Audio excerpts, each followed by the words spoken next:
Thank you for having me. Now, to begin with, the UK's enterprise investment scheme reportedly spurred, a 400% increase in angel investments, reaching £10.8 billion in 2023. That's just an example. Now, looking at Nigeria's developing startup ecosystem, do you think that similar tax incentives can yield comparable results here? Yes, thank you. I believe, and I also believe that investors worldwide will always gravitate towards where they can have a maximum benefit for their investment, maximum rate of return.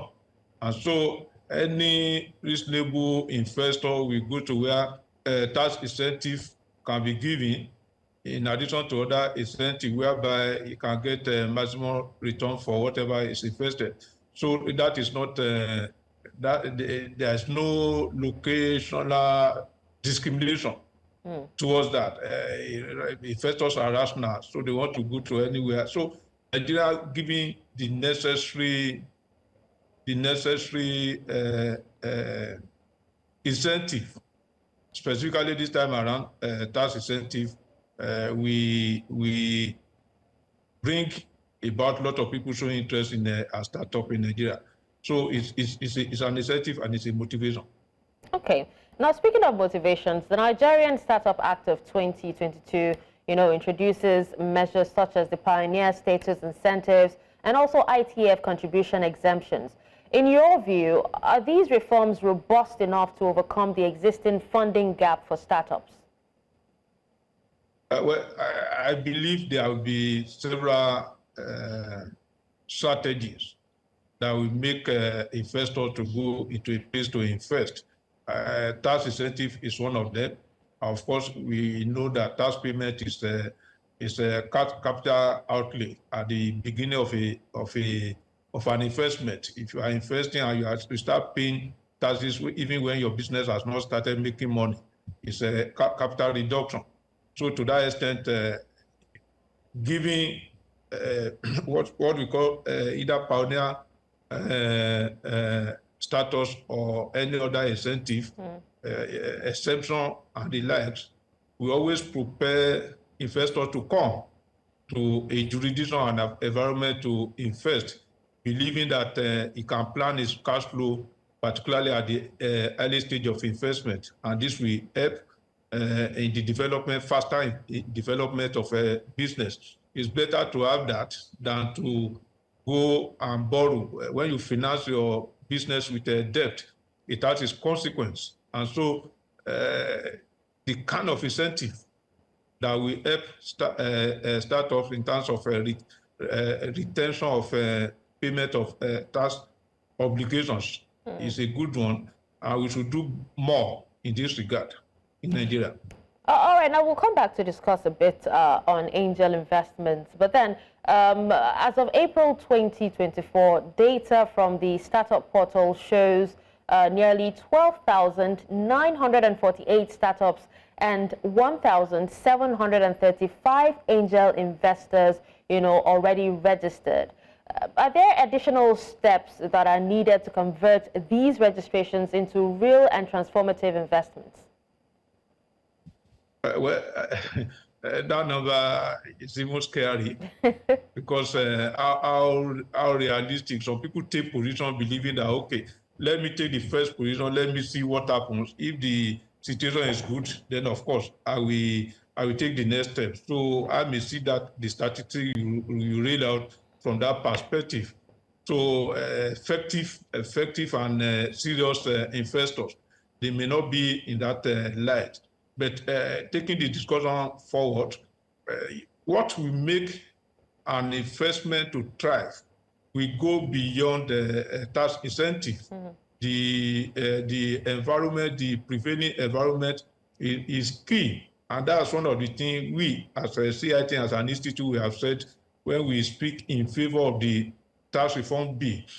Beyond the harmonization and the likes in the bills, it also is also a business-friendly document that we have seen. And so why am I saying this? The ease of doing business, the time it takes you to register your business, the kind of obstacle you get from the regulatory agencies, we also need to harmonize that so that whoever is a businessman can concentrate on his business, not that is attending to one regulatory agency from day to day. So a lot of things we need to work together before we can take the full benefit of the Nigerian Startup Act as we have referenced. And of course, of importance is security. Security of life, property, and your investment. Should there be dispute, certainty of law? All these are things that will make any rational investor to go anywhere. And once we guarantee this, I know we can't get everything 100% right overnight, but once there's a kind of conscious effort on the part of the government that they are going towards this direction, of course, it will help those who are deciding to invest. But talking about over 1,000, I think those people are just prospecting. When the reality comes out, we may not be having that number. Okay. Now, speaking of making conscious efforts and also having full benefits or enjoying full benefits, angel investors in Nigeria benefit from a 30% investment tax credit and a capital gains tax exemption for assets held over 24 months. Now, can you tell us how effective, if you could, tell us how effective do you believe that these incentives are in mitigating risks and also how they align with international best practices? Thank you for that question. Effective is clear, it's effective, it's good for business, no doubt about that. Like I said at the beginning of my comment, when you have to pay taxes to government, you are reducing the money in your hand. It's a cash outflow. And so when you don't pay, the contrary happens. That means you have more money in your purse to expand your business or to look at other possibilities. You can stabilize, and of course, you are not borrowing. We are not borrowing, you are not paying interest. And you don't have the risk of pressures from the creditors. So these are all good for investment and stability. Don't forget that startup, by statistic, has the problem of sustainability, ability to remain in business for over the years.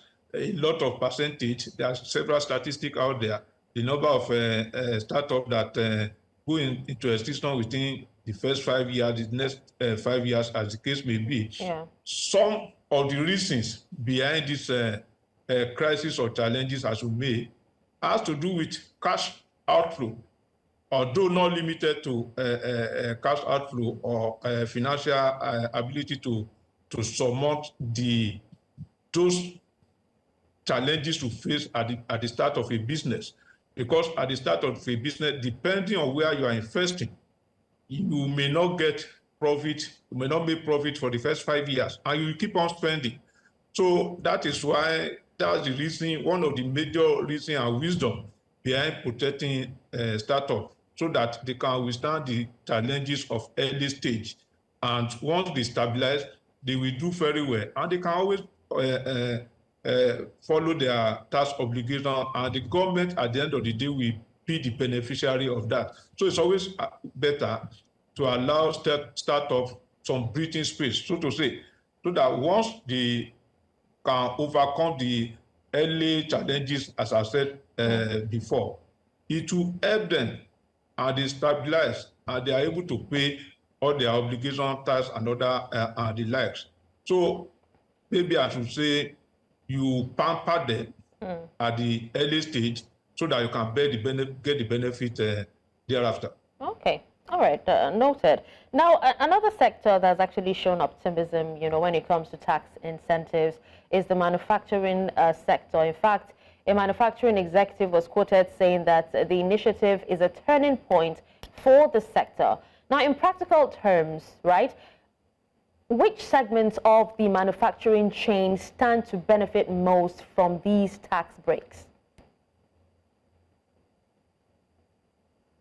Yes, thank you. The manufacturing sector has a lot of capital outlay at the start of business. Equipment, investment in equipment, investment in research and development, investment in a lot of things, putting infrastructure in place is very huge. And so any help that can come the way of a manufacturing outfit is serves a lot of benefit for them. I'll give you an example, and we must be deliberate in this in taking decision in this aspect. It's not just manufacturing for manufacturing. When we talk of the general manufacturing, then we go into the specific.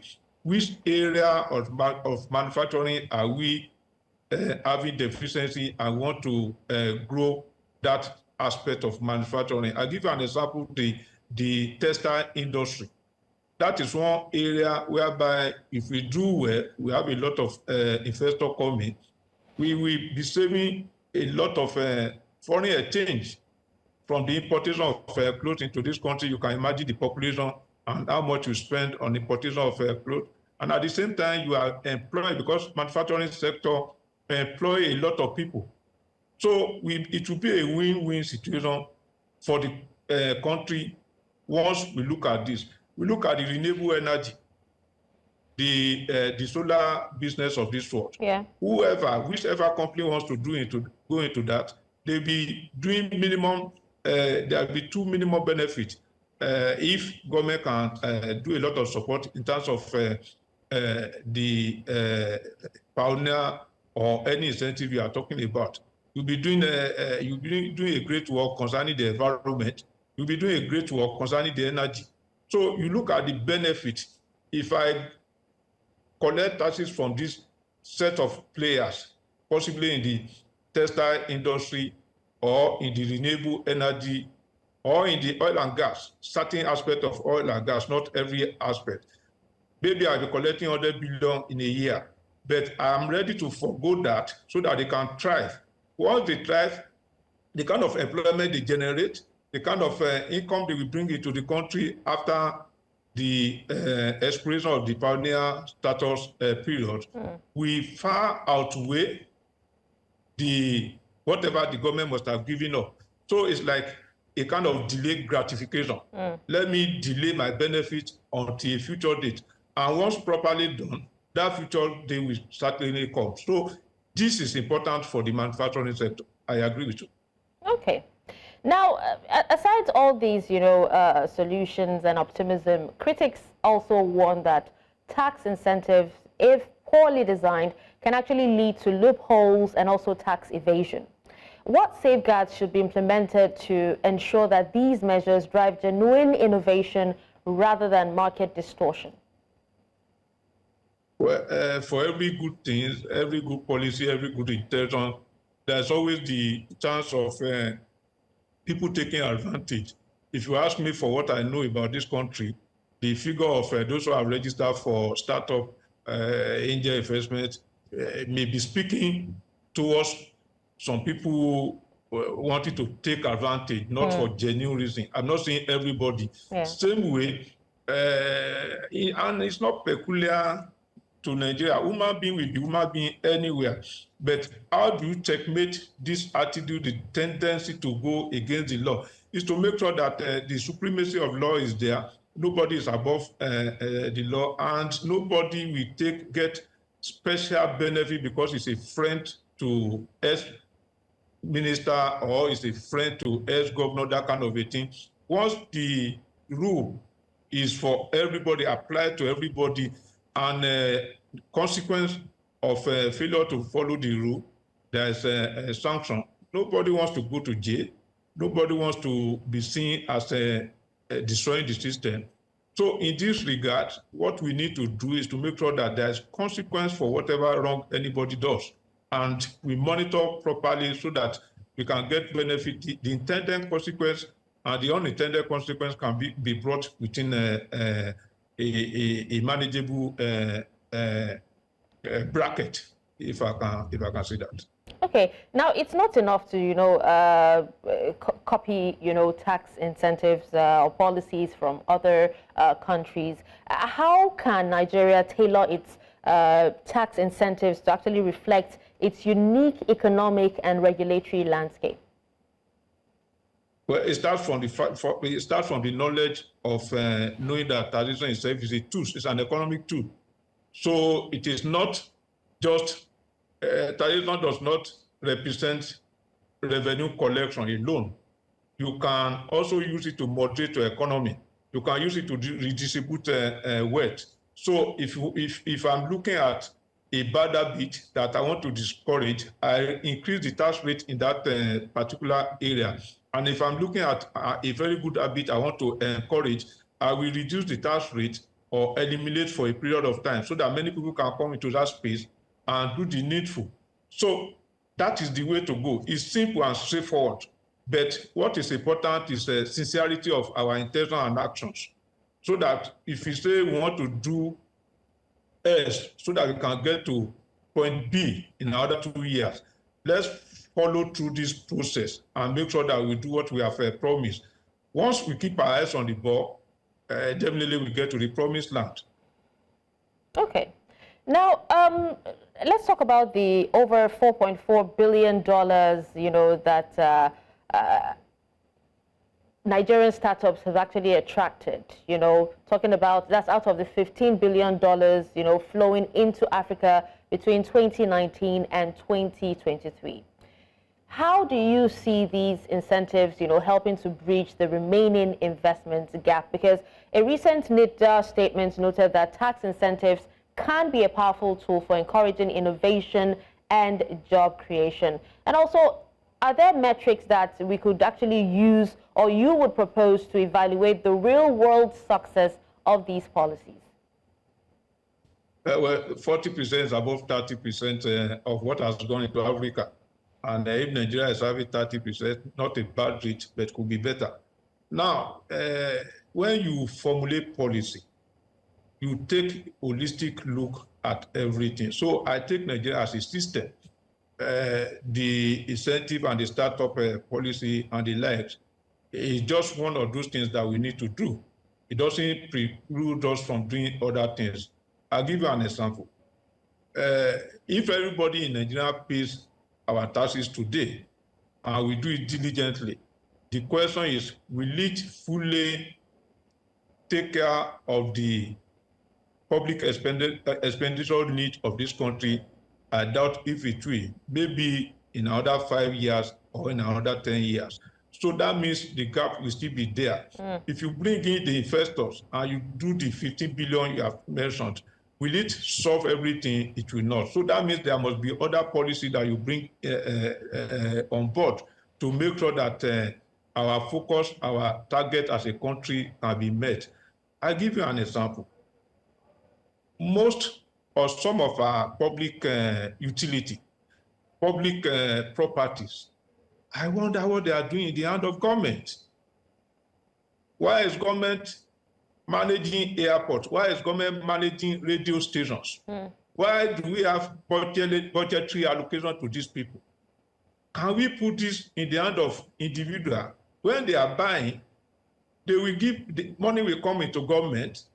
That's a benefit. You are getting revenue to block or close the gap, the public expenditure gap you have. Once you get money, you are doing that. Then you stop budgeting for those agencies of government entity. Then you are also saving money in another way. The third aspect that we are not looking at seriously enough is that investors that are buying into those entities, because they want to make money, then efficiency becomes the priority. Once there's efficiency, the country benefits. So it's not that you get to the airport and you feel it's our father's airport. So you are asked to pay for anything, you are not paying. And you want to make advertisement, you want to advertise advertisement in one particular radio station, one television station, But because it's government, whatever, everybody, I don't want to expose some government agencies, but we need to put these agencies and entity in the hand of private individual, get money from it, stop budgetary allocation. All these and some other things, once we put them on the table and implement, Nigeria will be better than we are doing now. We have no business in keeping some of the outfit that the government is budgeting for every year. Okay. Now, you talked about private individuals. Let's consider the significant role of the Nigerian diaspora in angel investing as well. Are the current tax incentives sufficiently attractive to encourage, investments from Nigerians living abroad? It could be better, but it's good. And I will speak from the angle of the current tax reform bill at the National Assembly.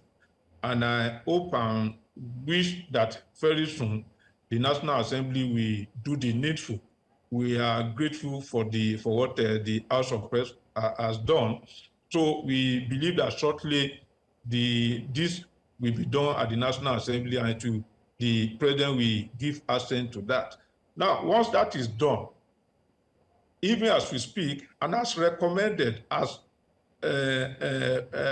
provided by the House of Rep, the benchmark for payment of company income tax, for the payment for registration for VAT and withholding tax, as sent to the National Assembly by the Presidency, was 50 million. The House of Rep has increased that 50 million threshold to 100 million. That is to give breathing space to companies operating within that threshold. That's a major step, because in most cases, we don't give the right narrative. What to keep on hearing every now and then, that government is increasing taxes, government is doing this, government is increasing tax rate, but that is not correct. The government is giving more rooms for people. If your business is within 100 million, as stated by House of Rep, and I wish the Senate will concur with them, meaning that at the moment you are still doing 100 million business, you can concentrate on your business. And so when we have diaspora that want to invest in Nigeria and they know they have this opportunity, they will grab that opportunity, knowing that they need to do other things that will make business to survive. Because at the end of the day, we must have it in mind. Why businesses fail, why small and medium scale businesses fail, it's not just entirely because of finance or funding. When you look at the corporate governance of most of these companies, it's another thing to talk about. When you talk of inconsistent government policy, it's another thing to talk about. So we need to expand the discussion. While we are talking about the tax aspect, which has direct correlation with funding or the money available to do your business, we also look at other conditions that will make business to fail. So those outside the country, diaspora, once the bill become a law and out of the federal government, it is an incentive for people to look at, hey, wait a minute, if I do this, I'm starting with 20 million, and I'm able to progress to 50 million, 90 million, as the case may be. I still have like tax holiday. The movement across that threshold is seen as the prosperity has come in a way, then I can pay what I need to pay. So the space, by virtue of what we know, is getting better for both those of us within the country and those in the diaspora. Okay. Now, while we wind down, many experts have also cautioned that, excessive reliance on tax incentives might distort market signals. How would you propose balancing these incentives with broader fiscal and regulatory objectives to ensure sustainable growth? And also, what particular role can the Chartered Institute of Taxation of Nigeria play in advising on policies that not only attract angel investors, but also ensure the equitable distribution of benefits across Nigeria's economy? Okay, thank you. For us not to have distortion in the system. And in order to make business competitive, you must not give a particular company an edge over the other. So in giving tax incentive, and that's why it is the Nigerian Startup Act 2022 is not the one introducing pioneer status to Nigeria. Pioneer status has always been there. And so there are criteria, there are conditions to be met before you get the approval. So you must be investing in a specific aspect of the economy where not everybody wants to go. And so whoever is a lover of risk that wants to put his money there, then you encourage, a kind of encouragement. So once you do that, you are not distorting. You are not giving a company an edge or advantage over the other. That should be the focus. That should be the practice. Once that is done, then there's no distortion and there's no imbalance in the system. Now, as an institute, we have a channel of communication. And some of the things we are seeing playing out in the public space today, we have been recommending for several years. I'll give you an example. In 2019, we met with President Buhari, who actually listened very well and took some steps based on our recommendation. We gave him what we call charter of demand, how we must go about tax administration and practice in the country. That was one of the reasons that led to the introduction of Finance Act 2019, and that has been in existence since then. So anything that we see that will make the tax space good, we are in for it, and the advocacy continue. It is not enough to collect tax. It is not enough to ask people to come and pay. Whatever is paid, kindly spent properly for the country. Absolutely. Once you do that, you'll be bridging the trust deficit. Once you bridge the trust deficit, there will be follow-through compliance, and Nigeria will move forward. Absolutely. Well, thank you so much, Mr. Samuel Agbeluyi, President and Chairman of Council of the Chartered Institutes of Taxation of Nigeria, for your time and also for speaking to us on this. Thank you very much. Thank you for having me. It's a pleasure.